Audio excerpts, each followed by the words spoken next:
Hello friends, welcome to my channel. आज हम बना रहे हैं राजमा और रेसिपी के साथ ही मैं आपके साथ शेयर करने वाली हूँ इसके अमेजिंग बेनिफिट्स, जिसे जानने के बाद आप इसे अपनी डाइट में ज़रूर शामिल करेंगे। तो आइए शुरू करते हैं। हमें चाहिए आधा किलो राजमा और हमने इन्हें रात भर पानी में भिगो लिया था। अगर आप राजमा को रात भर पानी में भिगोना भूल जाएं तो आप 1 घंटा गर्म पानी में भिगो के रख सकते हैं। तो राजमा बिल्कुल ऐसे ही हो जाएंगे जैसे रात भर पानी में भिगोए हों।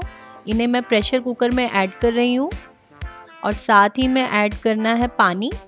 पानी सिर्फ इतना ही डालना है जितने में राजमा डूब जाए, बहुत ज़्यादा पानी नहीं डालना है। बाकी पानी हम राजमा की ग्रेवी बनाने के टाइम पे ऐड करेंगे। तो इतने राजमा में मैंने लगभग 1 लीटर पानी डाला है और अब हम इसमें डालने वाले हैं सेंधा नमक, 1 मीडियम स्टिक दालचीनी और अब कुकर क्लोज करके इसे कुक करेंगे 1 विसल फुल पर और 20 मिनट के लिए स्लो फ्लेम पर पका लेंगे और उसके बाद गैस ऑफ कर देंगे और राजमा का प्रेशर रिलीज होने देंगे। अब एक मिक्सर जार में हम ऐड कर लेंगे 1 बड़े लहसुन की सभी कलियां, 2 इंच के करीब हमने लेना है जिंजर अदरक और 4 हरी मिर्चें मैं ऐड कर रही हूँ। आप चाहें तो कम कर सकते हैं, जैसा भी आप तीखापन लाइक करते हो।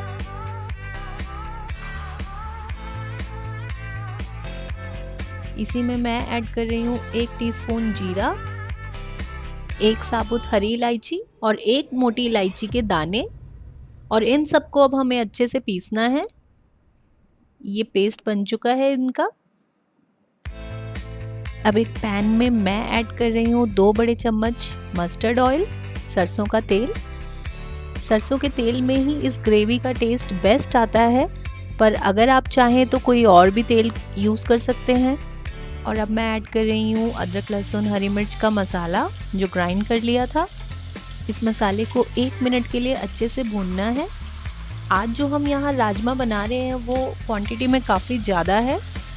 आधा किलो राजमा की रेसिपी है ये। डिस्क्रिप्शन बॉक्स में जो मैंने मेजरमेंट्स दिए हैं उसके अकॉर्डिंग आप राजमा की और मसाले की क्वांटिटी एडजस्ट करके कम या ज़्यादा भी बना सकते हैं। 1 मिनट हो गया है। अब इसमें ऐड कर देते हैं अनियन का पेस्ट और इसे भी मिक्स करके अच्छे से पकाना है।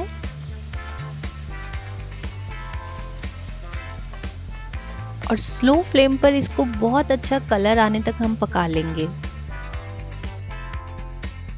तो देखिए मसाला हमारा बहुत ही अच्छे से भुन चुका है और इसकी खुशबू, इसके कलर और इसकी क्वांटिटी तीनों से हमें पता चलता है कि मसाला भून चुका है।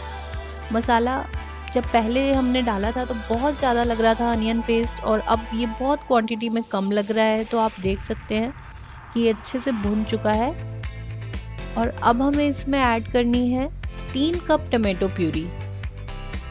ये लगभग आधा किलो टमाटो प्यूरी है और इसका यही रेशियो है कि आप जितनी राजमा लें उतनी ही वज़न में आपको टमाटर डालने हैं। यानी मैंने आधा किलो टमाटोज लिए हैं और आधा किलो ही मैंने ली है राजमा।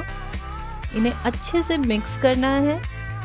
टमाटर का ये रेशियो आप हमेशा याद रखें, ये बहुत ही बड़ा सीक्रेट है जो रेस्टोरेंट वाले किसी को नहीं बताते हैं। अब ऐड कर लें आप इसमें नमक और साथ ही में ऐड करने हैं बाकी मसाले। तो ऐड कर लेते हैं लाल मिर्च, ये कश्मीरी लाल मिर्च है। आप चाहें तो तेज वाली लाल मिर्च यूज़ कर सकते हैं तीखेपन के लिए। हल्दी बहुत थोड़ी सी, सिर्फ कलर को इन्हेंस करने के लिए। धनिया पाउडर,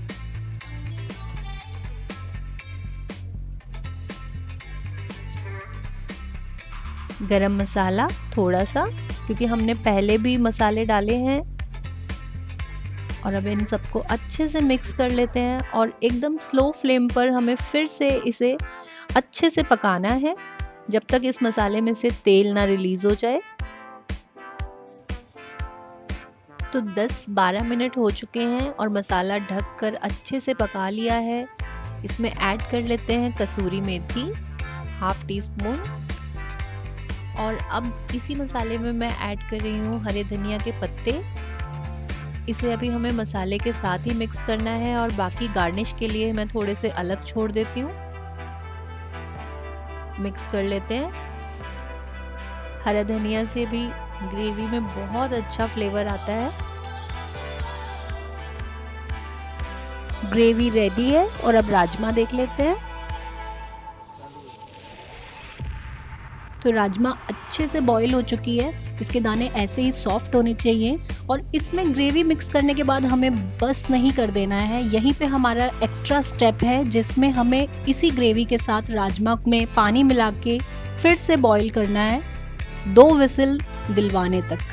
ये जो एक्स्ट्रा स्टेप है, इस स्टेप को करने के बाद आप डिफरेंस देखेंगे कि राजमा का टेस्ट एकदम अलग आएगा, आपको बहुत ही लाजवाब आने वाला है वो टेस्ट। तो बात करते हैं इसके फ़ायदों की। राजमा फाइबर, एंटीऑक्सीडेंट्स और प्रोटीन से भरपूर है। ये हमारे कोलेस्ट्रॉल और ब्लड शुगर लेवल को कंट्रोल करती है और साथ ही डाइजेशन भी इम्प्रूव करती है। और डायबिटिक लोगों के लिए राजमा बहुत ही फ़ायदेमंद होती है। आइए अब इसे फुल पर 2 विसिल आने तक पका लेते हैं। तो फ्रेंड्स 2 विसिल हो चुके हैं, राजमा को अब खोल के देख लेते हैं। तो ग्रेवी के साथ राजमा को पकाना बहुत ज़रूरी है, इससे राजमा के हर दाने में ग्रेवी का टेस्ट आ जाता है और बहुत ही अच्छा फ्लेवर आता है। नहीं तो राजमा के जो दाने हैं ना, वो बहुत ब्लैंड फील होते हैं। तो बहुत ही अच्छी कंसिस्टेंसी इसकी आ गई है।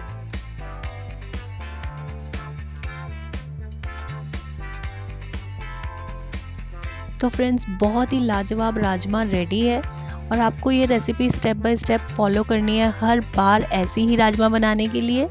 तो अगर आपको मेरी ये रेसिपी अच्छी लगी हो तो प्लीज़ लाइक करें, मेरे चैनल को सब्सक्राइब करें और हमारे साथ बने रहें ऐसी ही और मज़ेदार डिशेस के लिए। Thank you.